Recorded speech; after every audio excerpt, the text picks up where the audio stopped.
शायद मुझे शादी थी अचे न त शादी लाइ पैसो जमा करण ज़रूरी आ। ते ॾिसो हाणे मुंहिंजो भंडारो कोइन पैसा आहिनि न हा सेविंग कयां थी।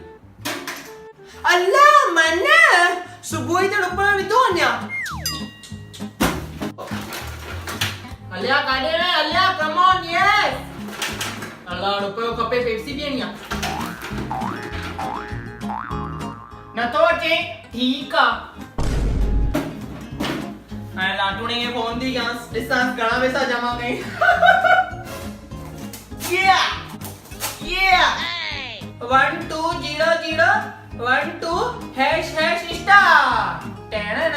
##* मस्त टिंगटोण रखी अथई। अरे यार वरी फोन कयो अथई। खणांसि फोन न खणांसि? हल खणी ॾिसांसि तो। हेलो हेलो हा मिस्टर लाटूणा छा थो करे? बुख लगी थी पार्ले जी बिस्किट खाईंदे ॿ रुपया ॾे रोक कर। घणा खाईंदे? मां खाईंदमि चुप कर। न यार पेट भरियल आहे मुंहिंजो। ॾिठे उगड़ाई मूंखे थी अचे। शायदि प्यार जो रिश्तो आहे न। हा तुंहिंजो पेट भरियल माना मुंहिंजो भरियल। हा ठीकु आहे वधीक कुझु न थी सम्झी। ॿियो शादीअ लाइ छा तयारी कई? हिसाब किताब कीअं करणी आहे न? हा करणी आहे न हिकदमि। अॼु न सुभाणे पक कंदासीं। टेंशन छो थी खणे तूं? कंदासीं न मन सोचो अथी सही कुझु इंटरव्यू लाइ प्रिपेयर कयो अथी। छाजो इंटरव्यू? मुंहिंजो त जॉब लॻी चुको आहे। अरे ओ मौलाई राजा जीअं तूं जॉब ते वञे तो इंटरव्यू क्लियर कए तीअं शादीअ लाइ बि इंटरव्यू क्लियर करणी पवंदे सम्झी। बाक़ाइदे सॼो खानदान वेहंदे तुंहिंजे साम्हूं थधो थी वेंदे प्रिपेयर कर पहिरीं थी ॿुधाए। अच्छा भला ॿुधाए इंटरव्यू कीअं थींदो? हा त खपई कापी पेन खणी वे सम्झी। पोइ मुंहिंजो मगज न खाइजे भई अॻियां कीअं क्लियर कयां इंटरव्यू। हा ठीकु आहे ॿुधाए। मां लैपटॉप में लिखंदो थो वञा। पहिरों राउंड मुंहिंजे नंढे भाउ सां, पोइ मुंहिंजे चाचे सां, पोइ मुंहिंजे पीउ सां। मुंहिंजे पीउ सां राउंड थी उहो हिकदमि दिमाग़ सां खेॾजे जेको तोखे दिमाग़ आहे न सम्झी। पार्ले जी मुंहिंजो बिस्किट खाई वञे ताक़त ईंदे। हा त 3 राउंड थींदा। पहिरों मुंहिंजे नंढे भाउ सां टेक्निकल राउंड थींदी। उनमें छा करणो थी ख़बर थी? तुंहिंजे घर में जेके बि इलेक्ट्रॉनिक शयूं आहिनि न महांगियूं माना जीअं सम्झ TV fridge washing machine laptop इहे सभु तूं रखजे हंध ते। पोइ मुंहिंजो भाउ ईंदे पोइ कुझु बि खणी भित ते हणी कढंदे। क्या बात थी। पोइ उन सां छा थी ख़बर थी? तोखे अगरि 5 मिंटे में उहो ठाहिणो थी अगरि तूं ठाहे वठे त तूं उहो राउंड खटी आहे। अल्लाह यार मुंहिंजे घर जा नुक़सान न कंदो। ऐं जे अगरि तूं हिन इज़ीएस्ट राउंड में न खटे त तुंहिंजो नंबर मां ओॾी महिल डिलीट करे छॾीमांइ ऐं मूंखे विसरी वञे बि हाणे डिलीट करे थी ॾिसां थिए थो। अरे फोन चालू आहे न पागल आहे या तूं छा कटने टेक्निकल राउंड। हल भला मोकिलजांइ ॾिसांसि तो।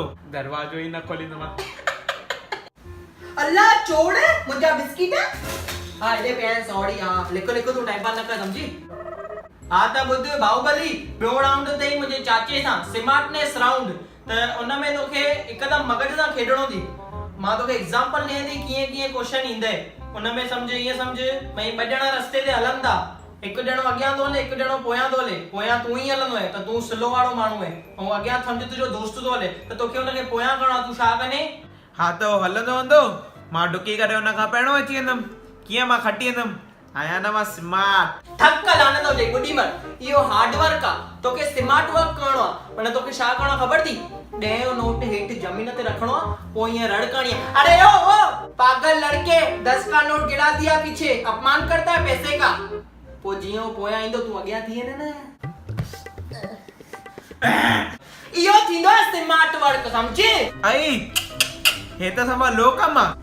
हा त अगरि ग़लतीअ सां तूं इहे 2 राउंड खटीए त 3 राउंड थी मुंहिंजे पप्पा सां फुल शक्तिशाली। ॿुध मुंहिंजो पप्पा ख़बर थी कीअं थी राउंड कुझु अलॻि थी माना मल्टीपल चॉइस क्वेश्चंस थी। हा हाणे सम्झे मां तोखे एग्जांपल ॾियां थी। हाणे सम्झे हिकु पागल कुत्तो तुंहिंजे पोयां पियो आहे। हणंदो में तई ठुशो। हा त उन ऑप्शन ॿुध तूं छा कंदे। पहिरों तूं उन कुत्ते खे बिहाड़ी में चवने छा थियो भाई ॿुधाए। ॿियो ऑप्शन या तूं बि उन पोयां पवने या वरी टियों ऑप्शन तूं पहिरों ई टीटी जी सुई लॻाए ढुकने। ऐं चौथो ऑप्शन ख़बर थी छा आहे? तूं हुनखे ओडियो बिस्किट खाराए ख़ुशि कंदे।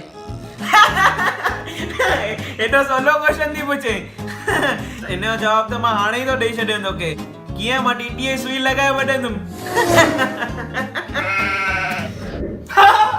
अई पागल तूं चए थो भई मां पहिरियों ई टीटीअ सुई लॻाईंदुमि जॾहिं तोखे ख़बर आहे भई हिते पागल कुतो वेठो आहे त तूं हिन पासां छो लंघंदे अलाए पास थींदे अलाए न थींदे मन मूंखे त वांदा था लॻनि मां ऑनलाइन ॾिसां शादी.com ते न न यार ईअं न चओ मां कंदुमि न क्लियर पक छो न करे सघंदुमि हा ठीकु आहे मन ऑल द वर्स्ट हा लाटूणो त की वियो मजो अची वियो तेरे नाल मैं आवांगी ससुराल